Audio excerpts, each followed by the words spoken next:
काय भावना? गेली 12 वर्ष पहिल्या बसेसच्या माध्यमातून आणि आता ट्रेनच्या माध्यमातून मोदी एक्सप्रेस या नावाने आम्ही कोकणवासियांना सुखरूप गणेश चतुर्थीच्या साठी गावाकडे पाठवण्याची ही सेवा देतो आहे।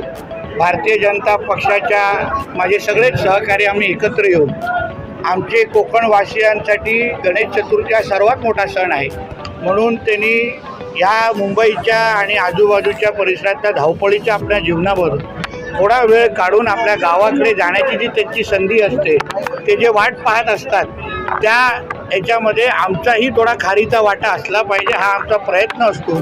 म्हणून या मोदी एक्सप्रेसच्या नावाने आम्ही मोठ्या संख्येने कणकवली विधानसभेचे आमचे बहुतेक जे नागरिक आहेत त्यांना ह्या मोदी एक्सप्रेसच्या मधून बसून सुखरूप नाचत गाचत आम्ही गावाकडे पाठवतो। आगामी विधानसभेमध्ये ही एक्सप्रेस सुसाट धावलेली पाहायला मिळेल का? लोकसभेमध्ये तुम्हाला भारतीय जनता पक्ष आणि महायुतीची एक्सप्रेस सुसाटच दिसली। पालघरपासून ते सिंधुदुर्गापर्यंत सगळीकडे महायुतीच्याच विचाराचे खासदार तुम्हाला निवडून आलेले दिसले। कोकणवासियांनी भारतीय जनता पक्षाला भरभरून प्रतिसाद दिला, मताच्या रूपाने आशीर्वाद दिला आणि असं तेच प्रतिबिंब किंवा दुप्पट एक खासदारापेक्षाही दुप्पट आमदार आता तुम्हाला येणाऱ्या विधानसभेला महायुतीचे मिळताना दिसतील।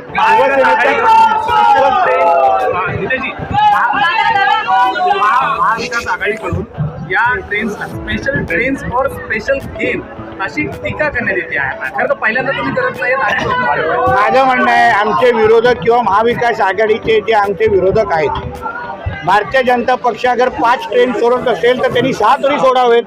सकारात्मक स्पर्धा आमच्याबरोबर करावी। नुसतं टीका करून ह्यांची फक्त पोटं भरण्याचं काम हे लोक आत्तापर्यंत करत आलेले आहेत, पण रस्त्यावर उतरून कोकणवासियांची आणि महाराष्ट्राची सेवा फक्त भारतीय जनता पक्ष आणि महायुतीचेच घटक पक्ष आमचे करतायत। म्हणून या महाविकास आघाडीच्या आमच्या नेते मंडळींना पक्षांना सांगेन, जनाची नाही मनाची असेल तर आम्ही ज्या पद्धतीने कोकणवासियांची सेवा करतोय ते करण्याचा प्रयत्न करा, आम्ही तुमचंही कौतुक करू। शेवटी चांगल्याला चांगलं म्हणणं हे माणुसकीचा धर्म आहे, पण आजकाल महाविकास आघाडीच्या लोक टीका सोडून आणि घाणेरडं राजकारण सोडून ज्यांनी छत्रपती शिवरायांना सोडलं नाही तर मग आम्ही तर फार लहान आहोत। बालेकिल्ला म्हणून आहे ते कोकणाकडे वारंवार बघितलं जात होतं आणि अशी देखील एक चर्चा केली जात होती। हो, बालेकिल्ला म्हणजे जिथे एकही खासदार नाही, जिथे एकही आमदार नाही, तो ठाकरेंचा बालेकिल्ला। जिथे ठाकरेंना 2-2 तास बिळात लपून मग पोलिसांच्या घराण्यामध्ये बाहेर काढायला लागतं, त्याचा अगर तुम्ही बालेकिल्ला असं विश्लेषण करत असेल तर बालेकिल्ला ह्या शब्दाचं संशोधन झालं पाहिजे असं मताचं मी आहे। नाना पटोले काही वेळापूर्वी असं बोलले की नितेश राणे वारंवार म्हणतात की सागरवर माझा बॉस बसतो, तर पोलीस महासंचालक यांचं नातं काय, म्हणजे अशा पद्धतीने टीका केली। मी स्पष्ट तरी बोलतो काय माझा बॉस सागर बंगल्यावर बसतो, पण महाविकास आघाडीचे कित्येक लोकांचे बॉस कुठे बसतात हे आतापर्यंत शोधण्याची वेळ आलेली आहे। उदाहरण आमचे जुने मित्र संजय राजाराम राऊत, त्यांचा नेमका बॉस कुठे बसतो हा एक मोठा प्रश्न आहे। नाना पटोलेंचा पण जुना बॉस हा सागर बंगल्यावरच होता, आज 10 जनपदवर आहे, परत कधी सागर बंगल्यावर त्यांचा बॉस येईल हे सांगता येत नाही, म्हणून त्यासाठी विधानसभेची वाट पाहावी। संजय राऊत असे म्हणतात की सरकार कुठेतरी वायफळ खर्च जो आहे तो सध्या करत आहे, जी छत्रपती शिवाजी महाराजांचा पुतळा बनवण्यासाठी 15 कोटी खर्च करणं गरजेचं होतं, तर 15 लाख। आता संजय राजाराम राऊतला आकडे आणि ह्या पद्धतीच्या भ्रष्टाचाराची भाषा जास्त समजते।